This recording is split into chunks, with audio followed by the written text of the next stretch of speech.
We're delighted to welcome Ashwin Krishnan, founder and host of Standout in 90 Seconds, as well as Samara R. Williams, manager Threat Operations Cardinal Health. We're welcoming Shailynn Hacker, associate security engineer H&R Block, and Rachel Harpley, founder of RecruitBit Security. It's a pleasure to have you all on. I'm going to hand over to Ashwin to explain the format for today. But before we do, great video. I know you did a pre-event video, so thanks for that initiative. And the floor is yours, Ashwin. All right, thanks, Shailynn. So first off, I need to thank Shailynn, Samara, and Rachel, because I gave them less than 5 minutes notice to say, hey, we're in 1 hour earlier than scheduled, because I don't know the difference between Pacific and Mountain Time. Okay, so guilty is charged. With that being said, welcome to this panel. I think this is a topic that is important in more than one dimension. So first of all, I'd like to go around the table and give a quick intro. Samara, why don't you get us started? Yeah, so as the host said, I am Samara Williams, manager of threat operations. We focus in on vulnerability management and threat intelligence. This topic is super important to me because, building these teams from 4 to 14 in the past 13 months has been, it's been a wild ride, but it was important to me to create balance on the team and have a diverse mindset and thought process across the team as well. Yeah, so I'm excited to be here. Thanks for having me. Absolutely. Thanks, Samara. Rachel, why don't you go next? Yes, I'd be delighted. I have about a decade in recruiting, with the last 6 years focused on cybersecurity. And one of the things I learned very quickly is that there's just not enough security professionals. And so I've been very involved in workforce development initiatives as well, so that we can have more talent to share and go around. I've volunteered on a workforce initiative under a NICE RAMPS grant, as well as some local initiatives here in the greater Phoenix area. And I'm excited to contribute and learn from the other panelists as well. Excellent. And our youngest panelist, Shailynn, welcome to the show. Quick intro. Hi, everyone. My name is Shailynn Hacker. I'm an associate security engineer here at H&R Block. I'm actually a brand new engineer with roughly 3 months under my belt. I actually came from a healthcare background. I was a nursing student before coming to the cybersecurity space. And I can't even tell you how just how fortunate I've been to be surrounded by folks such as these panelists and Ashwin. These are really the driving forces in bringing in the new talent pipeline that we do have available. Awesome. So let's stick with you, Shailynn. I know you and I have been on many conversations. I know your history. It's amazing. But given your relatively recent intro into the cybersecurity industry, I mean, just give your assessment in terms of what you thought the industry was when it comes to diversity and inclusion. And I know particularly your company does an amazing job, H&R Block, but if you can kind of expand the lens, given your recent exposure, how have you seen the industry both from the outside coming in versus your recent intro? There's a huge difference. When I decided that I was going to swap to cybersecurity, I definitely had the notion that it was a very closed off boys only club. I was going to assume that I was going to struggle quite a bit, and that I was going to have to either come up with a way to outsmart everybody else in the playing field, or I was just gonna have to get really damn lucky. Those seemed like to be the two major things that I had to focus on as a first week student of my program. As I advanced through my program, I did go through a specialized cybersecurity program at Maryville University of St. Louis. It became very clear to me that cybersecurity is one of those fields that you can bring in people from any aspect of life. And as long as they're willing to learn, and as long as they have the passion to drive forward the future of that industry, you can teach them everything else they need to know. The main things that I've noticed that a lot of people struggle with in cybersecurity is their soft skills. We have a hard time talking to each other. And especially in today's day and age of, virtual conferences and Teams meetings, it's gotten even harder to communicate and connect with people on a truly human level. And so that's been probably the major difference between how I viewed coming into the industry 3 years ago to how I see it now.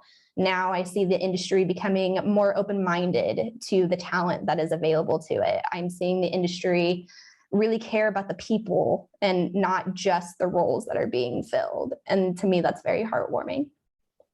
Excellent. Rachel, I know you have a very wide perspective and you've seen us evolve. What are the places that you think we've actually made some progress, and where have we regressed or not gone anywhere? Yeah, I think in the 6 years, I've seen some improvement on ageism.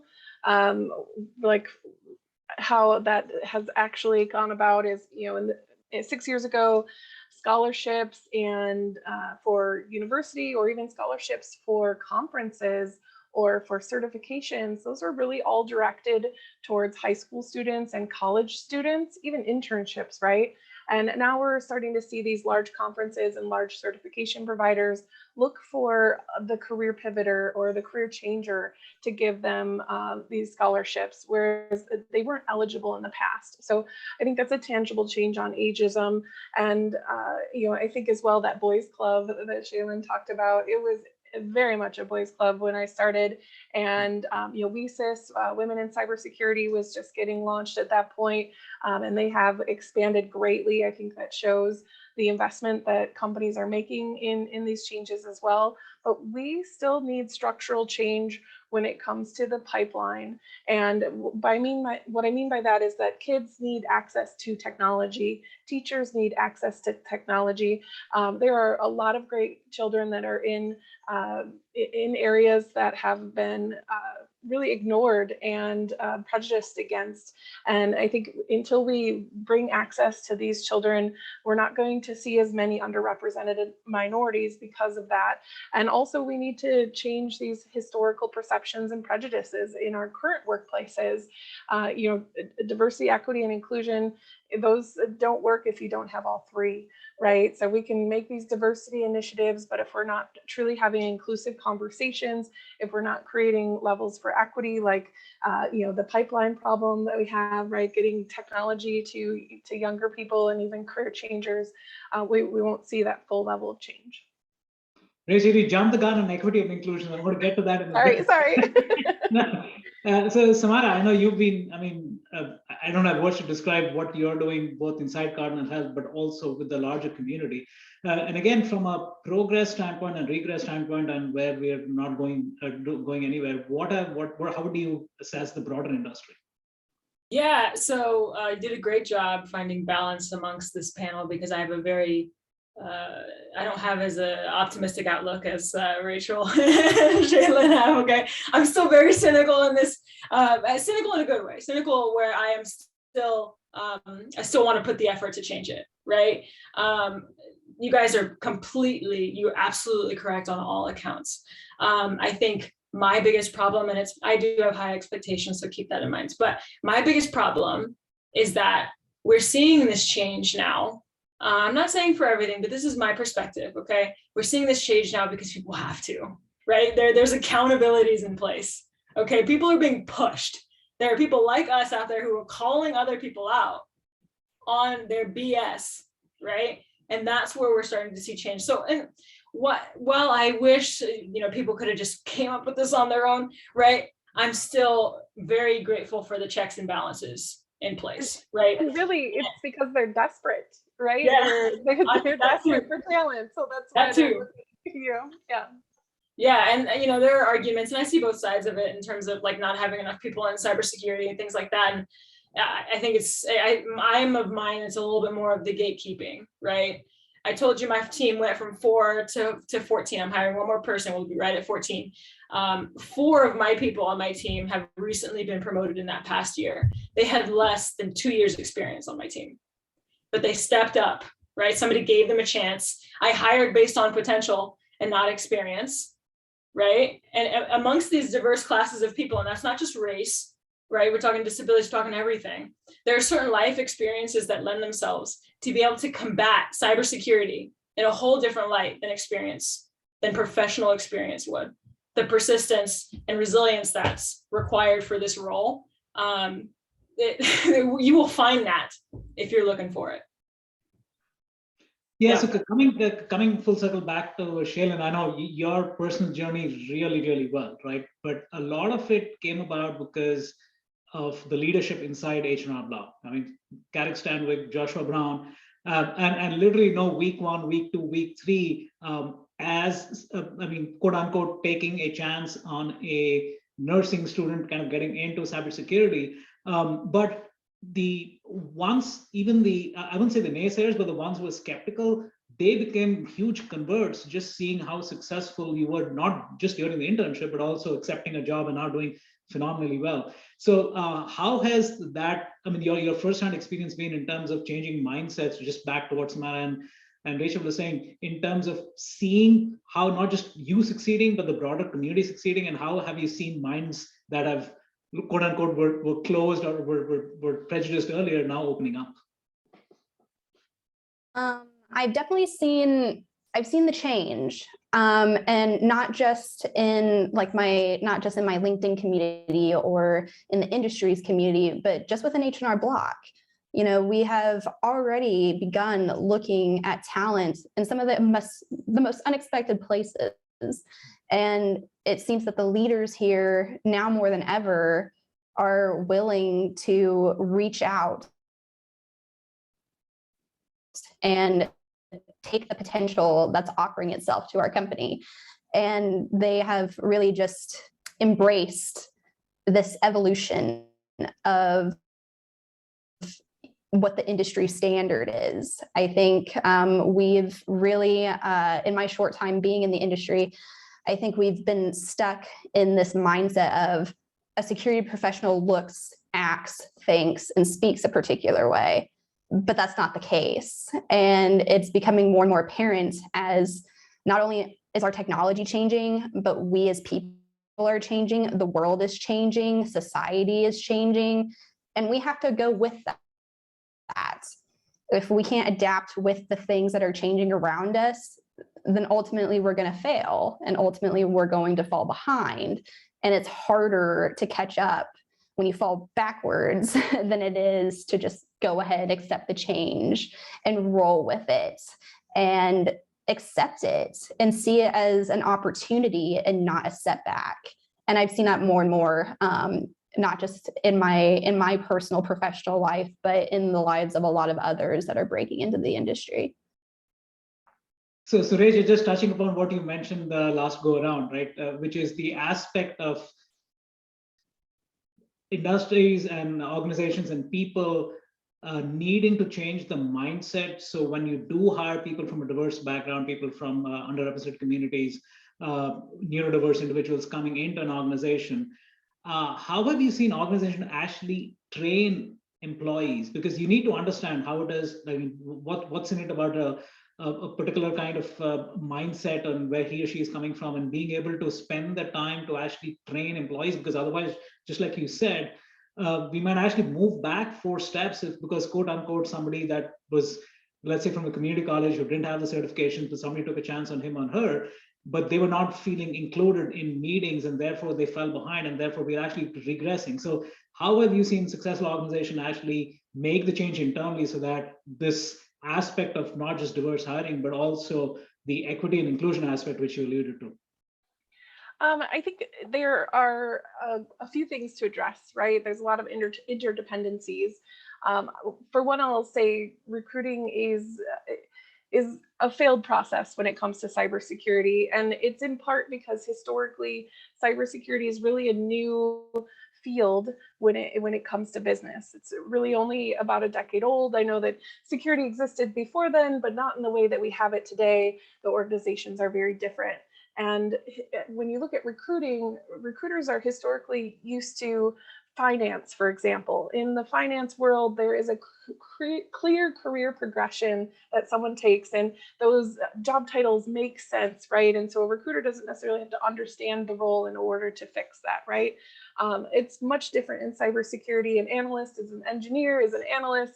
You know, there's a lot of things that are different in different orgs, right? So recruiting needs to know that you can't put a CISSP on a junior level job, right? That's a 5-year mid to senior level certification, right? So, it needs to start with recruiting in how we're screening people out, and look for ways to screen people in, because you need to hire for the right personality. Both Samara and Shailynn spoke to this. The people who want to know how to do this, or who are really geared in on the news and the headlines and always wanting to learn something new, right? So you need to first start by attracting them, and then you also need to have leaders that are comfortable managing that kind of person, because that kind of person is really curious, and they're gonna wander down little tech highways and find things, and you're not going to be prepared to deal with the things that they find. But you have to be ready to hear those voices, even if it's uncomfortable. And then from a structural standpoint, like one of the examples that that CISO has shared with me is similar to, say you have 4 departments in your security operation. So you want to hire essentially a junior person to come in and learn cybersecurity for a year. So they get a % of their work from each department, and then a % of a special project. And you're taking workload off of mid to senior level people that are already stretched too thin. They have a dedicated mentor who only needs to worry about them for part of their time instead of all of their time, right? And then they have a little bit of freedom to explore a special project. And by regularly checking in with them, by the end of the year, you have someone who's trained and ramped up, who could step into a role in one of those departments or an entirely different role, right? So it creates a structural way to disperse that learning and management.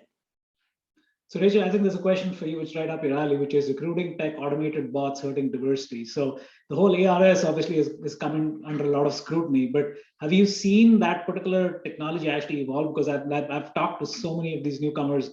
I mean, they keep talking about ARS systems, completely rejecting them. So is software to be blamed first and foremost? Is it recruitment? I mean, yeah. So I think what you're talking about is the ATS, or application tracking system. Yeah.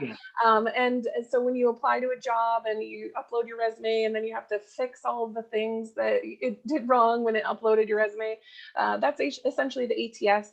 Some companies are using an ATS that's also an HRIS, which is your Human Resources Information Systems.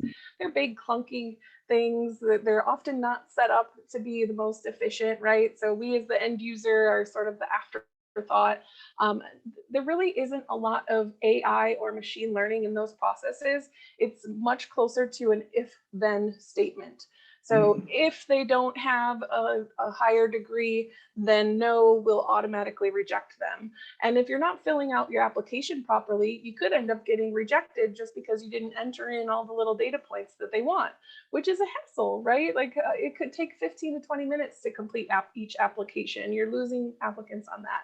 There are some tools out there that do sourcing using AI and machine learning. So they're trying to get better at understanding the searches that recruiters are putting in, and the resumes that people are creating, and finding those matches there. I saw one earlier this week where they were talking about being able to do diversity equity sourcing, right? And my mind kind of started spinning on that. Like, what does that mean? Are you looking at people's names and making judgments based on their names? Like, it's a little scary, to say the least. But the positive ones that I've seen will do, instead of that type, they will show you the search results. So for example, list of resumes, but without personally identifiable information, right? So it's an alternative way. So we can take away the prejudice of, male, female, cultural backgrounds, race backgrounds, that kind of thing. So I see that as a positive trait. So some companies The recruiting teams will actually do that when they present to the hiring manager. So when they present resumes, they'll have obfuscated names and sometimes even locations. Another positive thing that I've seen is, recruiting, we get tracked on metrics, right? I've also seen teams that track DEI metrics, not just at the end for the hire, but are candidates making it into the sourcing pool? Are they making it through the interview process? And is there a certain spot in the interview process where maybe we lose them all, right? So is the activity that we're doing, is the activity driving them away? Or this panel interview, did something happen consistently with this panel interview that we lost those diverse candidates? So there are some structural pieces, but technology doesn't always solve our problems. It often just replicates or exacerbates the existing cultural problems that we have. Yeah, very true. So Samara, one question for you, and this goes back to a diversity slogan that I've taken to heart. This is one of my favorite authors, Adam Grant. Diversity is good, but it isn't easy. And I think that isn't easy part isn't talked about much, right? And it's the persistence, because yes, you're going to run into roadblocks. I mean, I was talking to CISO the other day in a private discussion, and he was sharing with me that he's made investments, right? And he's had these, he's actually spent time getting people trained from diverse backgrounds, but then they leave. And now he's faced with this dilemma of he's put his name and put his reputation out there. He's answerable to the CIO and the board about why he took a chance, and now whether he's going to go backwards. So what have you seen in terms of, I mean, there has to be commitment, there has to be a value from both sides. If somebody's putting in effort and training you on the job, isn't there some level of quid pro quo saying, hey, I'm going to stick it out here and I'm going to kind of go through and help you make this a better place?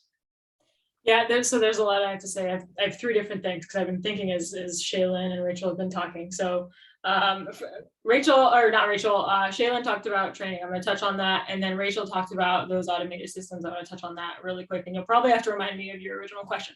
But for Shailynn, the training, okay, I have learned more from the adoption training I got for traumatized kids than I have from anything my company provided me. Because adults are just very large traumatized kids and a lot of circumstances that haven't worked through their stuff.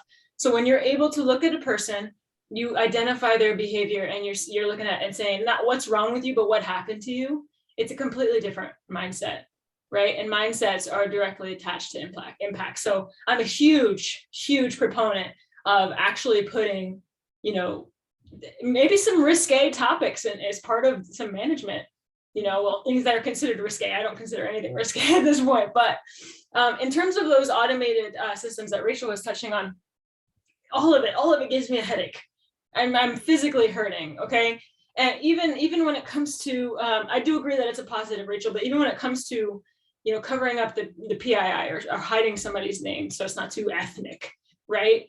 I still have a little bit of an issue for that, because then we're basing that off of opportunity. And we look at our community and we see who's had the most opportunity. Those resumes are still going to be a little slated in one way or the other, right? So the way that I've made it around that, the way that I've seen really smart people come up and break into cybersecurity is through relationships, right? From that practitioner standpoint, people need to know what your name is, right?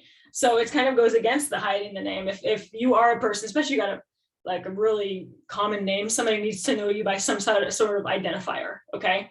And they need to hear, when they hear the name Samara, they think of something, they think of someone, you know what I mean? You identify as something to them.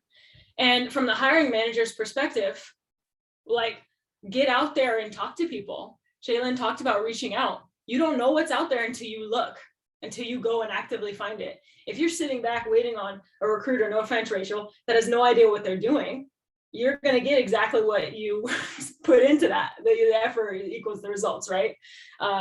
So like I said, I'm a fortune teller. What was the question that you originally asked me? So it was just more about for organizations and individuals who've actually put effort into helping train people. Is there a quid pro quo that he or she needs to put in as well? Because otherwise we're going to go backwards, especially if they leave after the work that's been put in by an organization. Yeah, no, that's a great question. So nothing is ever that simple. Nothing is simple when it comes to me. But I first, I don't believe in staying loyal to companies. I believe in staying loyal to people, right? Mm-hmm. So depending on your leader, depending on your mentor, depending on their engagement effort and how much they care about the person, I do believe in being loyal to a person to an extent. On the other hand, a company in general needs to focus on retention. I talked about that trauma training. That's a great example. The people on my team, I can confidently say, know that they are supported from a professional and a personal perspective from me, right? Whether that's staying with the company or leaving the company. So quid pro quo, I don't believe in, but I do believe in looking at a current situation, being present, understanding what it has to offer you. Grass isn't always greener, but I also don't think that mentors should keep their mentees close, right?